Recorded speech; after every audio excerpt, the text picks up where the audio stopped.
commonly called necessity, they are employed, as it says in an old book. Il est l'heure de partir à la découverte de la diversité littéraire européenne. Le prix de littérature de l'Union européenne, l'EUPL, que vous connaissez bien si vous suivez Book Issues depuis quelques années, a livré son cru 2026. Comme chaque année, diversité, pluralité et originalité se retrouvent au programme. Pour ce premier podcast consacré à des voix européennes non traduites en France, direction le Luxembourg avec Elise Schmitt et le Monténégro avec Vladimir Vuđović. Leur point commun, la forme courte. Tous deux écrivent des nouvelles, exclusivement d'ailleurs pour Elise Schmitt, qui écrit aussi des pièces de théâtre, mais reste pour le moment concentrée sur la forme courte. Vladimir Vuđović écrit également des romans, mais ce sont leurs recueils qui ont été sélectionnés cette année pour représenter leurs pays respectifs au prix de littérature de l'Union européenne. Bonne écoute et bonne lecture. Good afternoon, Vladimir. Good afternoon, Elise. We will talk a little bit about short stories. Hello. We're looking forward to it. Hello. It is a pleasure. So the short story is often seen as the poor relation of the novel. Do you feel that way in your respective countries, or is it more respected? In Luxembourg, not necessarily. Luxembourg has a very small book market, and it is complex because it is multilingual.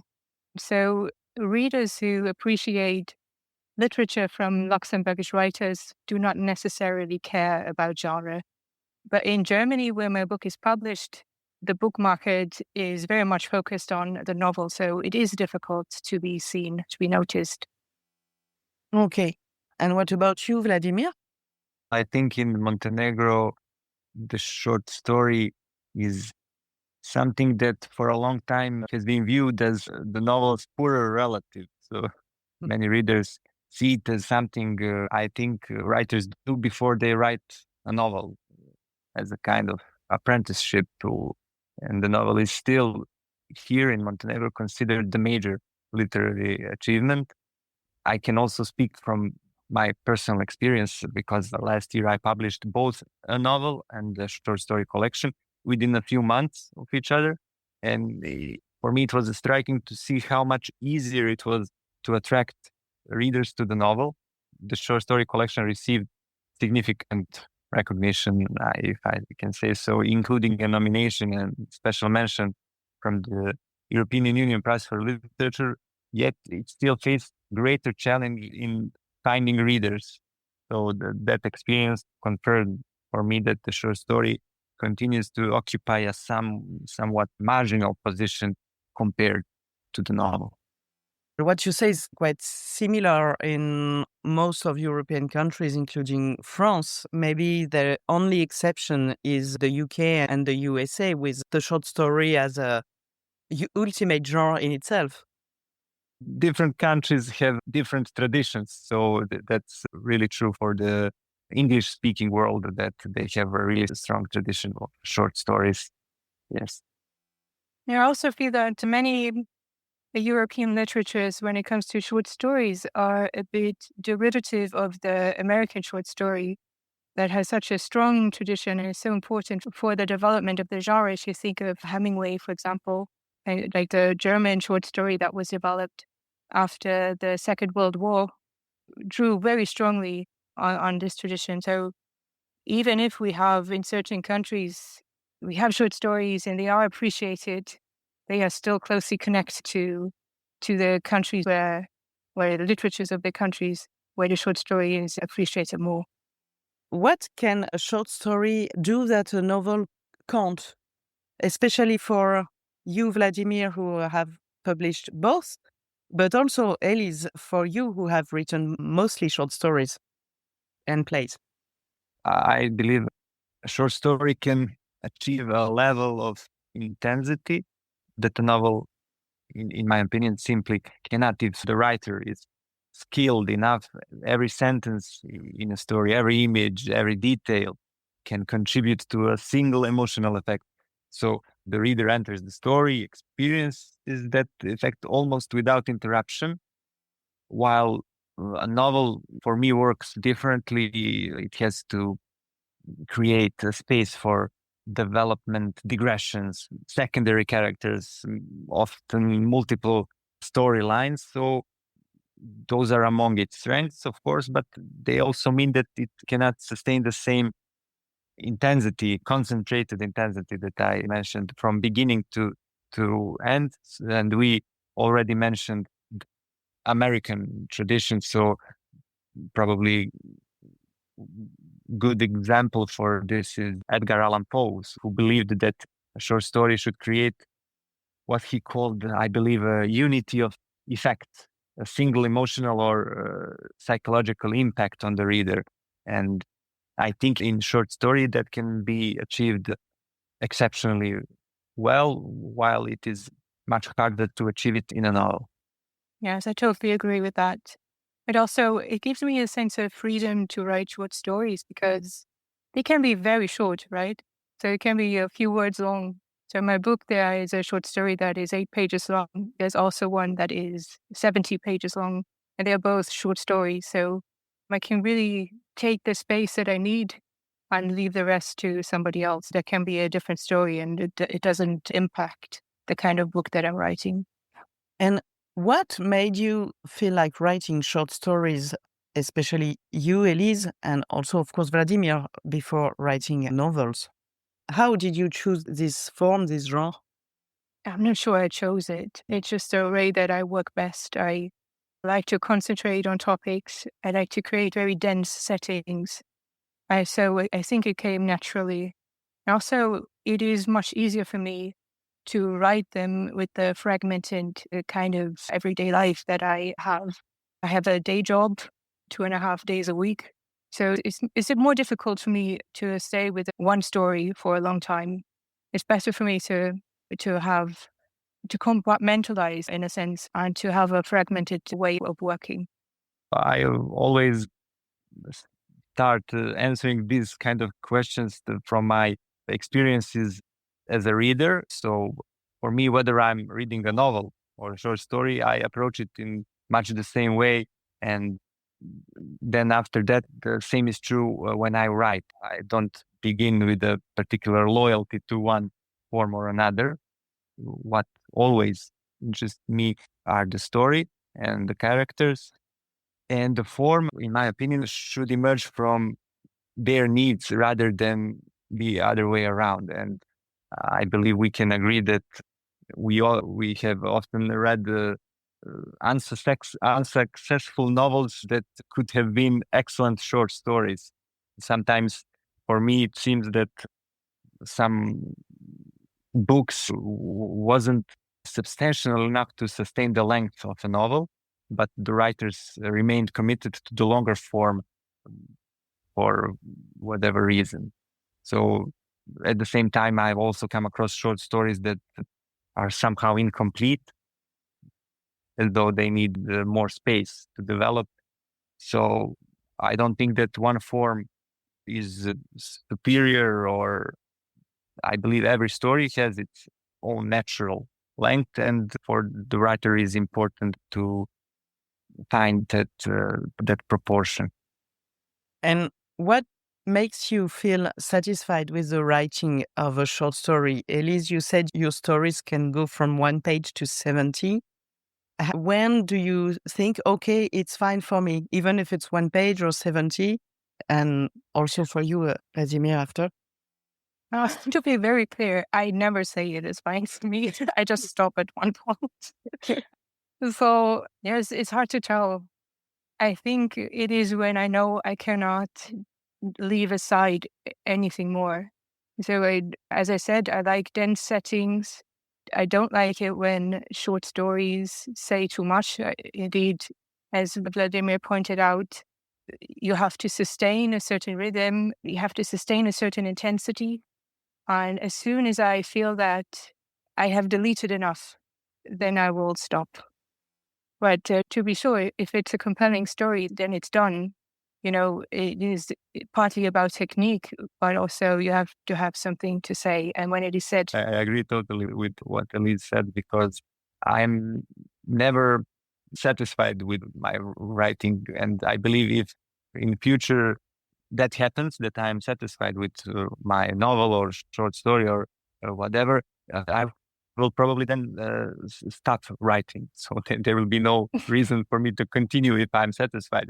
Okay, I achieved it and that's it. But for me, it's always something that I am dissatisfied with that drives me to write again, to try new form, some new approach to texts. And stories have their own inner logic, and that, and sometimes, if I can say so, some inner clock or specific time that is specific for each and every story. And when that time is up, and I cannot fully rationally explain how I sense it, but when the time is up, then I know that the story is finished, and then I can move on. Yeah, so it's really a personal feeling of what you had in mind is said, and you can't say more, but for both of you in different ways. What else is there?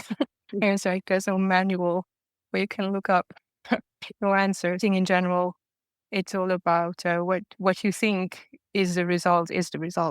And do you find, Elise, as you write plays also and theater, do you find an echo between writing short stories and writing plays, or is it something totally different?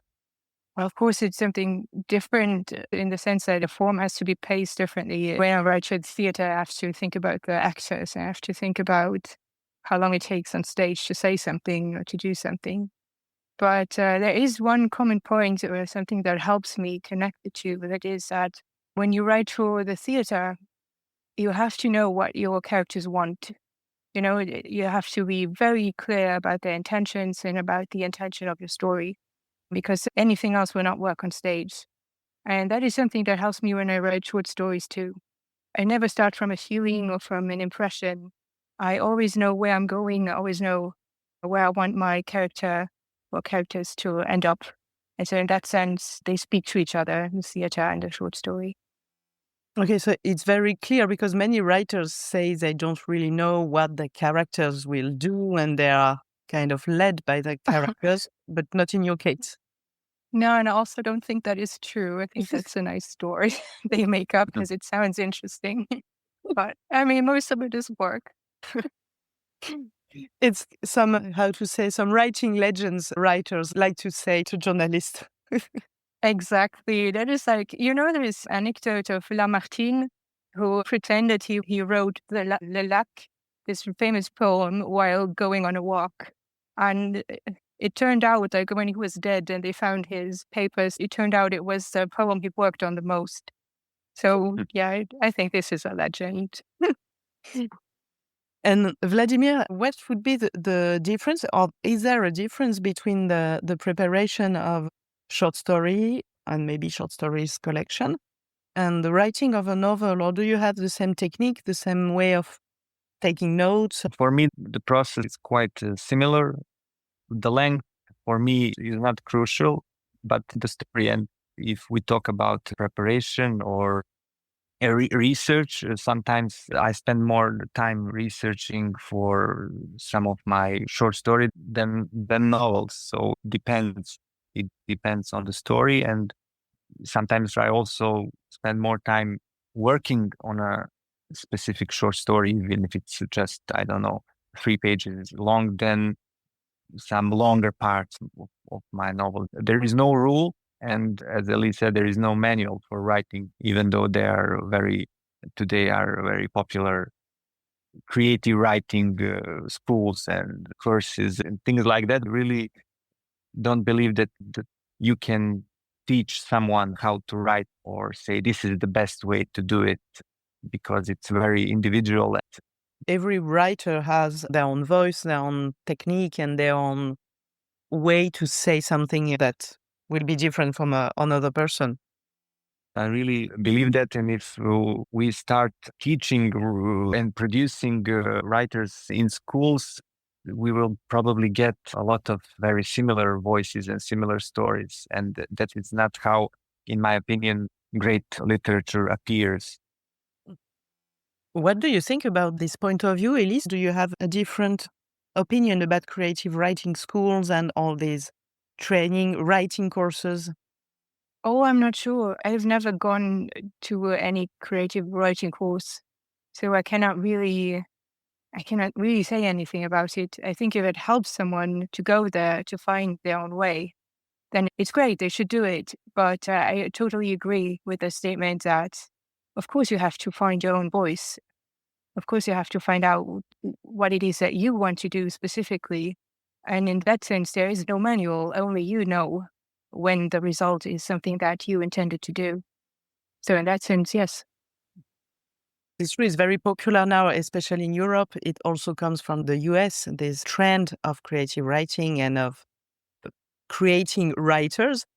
But how did you start writing and wanted to be published? I think I always wrote. My way was very messy. I always wrote. I never imagined myself to be anything else, really, or to do anything else, rather. It took me some time to believe that I could make a career out of it. So in my late 20s, I began to say, okay, I want to plan my life this way, that I can factor in writing as a career. For me, everything starts with reading, and that's how I started thinking about writing soon after I read the first short stories or novels that really fascinated me. It was very early in my childhood. From the beginning, for me, it was always fiction. I never wrote journal or diary or things like that. I always wanted to make up stories, to create always fantasy worlds and stuff like that. And it was always there for me. Reading and thinking about writing more than actual writing. But in my early 20s, just like Elise, I really started to think seriously about whether those things that I write can be published. Is it possible for those things that I write to have any meaning for anyone else other than me? That's when I started to explore that, and I actually published my first story, I believe, in a literary magazine when I was 21. So that's how it started. Then what were the stories that made you feel like writing later? Or made you start writing? There is one book, I remember it was one of the first novels that I read on my own. And it was The Black Pirate by Emilio Salgari. So it was the adventure novel. And when I read it, I was so fascinated that as soon as I finished that book, I started writing something similar on my own. Adventure story. I forgot what it was about. And then after that, of course, all those Lord of the Rings, Hobbit, and after that, Harry Potter. Do you have also some special books that you have read when you were younger and that gave you this feeling of writing later? I wish I had an answer to that because I wish I knew, but I don't remember. I don't remember. I was a voracious reader. I remember my parents asking their friends if their children had any books they didn't need anymore because I wouldn't stop. But I read a lot of trash as a child, and I just don't remember if there was any book that made me want to write myself. I think the writing came very early. My first attempts were when I was 6 or 7 years old. So as soon as I could put words together, I started scribbling. As what Vladimir said, it's the same. Reading and writing really came side by side. They have stayed connected since, luckily. And even if the novels, as we said earlier, are more popular in Europe, there is a tradition of the short story. Do you see yourselves as heirs to that tradition or breaking away from it? Or maybe you don't especially agree with the idea of a tradition. What is your opinion about this? I'm very much interested in the story of the short story, but it is not one story of the short story. It is very diverse. It goes in many directions. Even the American short story is so diverse. So I am interested in it. I read a lot. I try to find connections.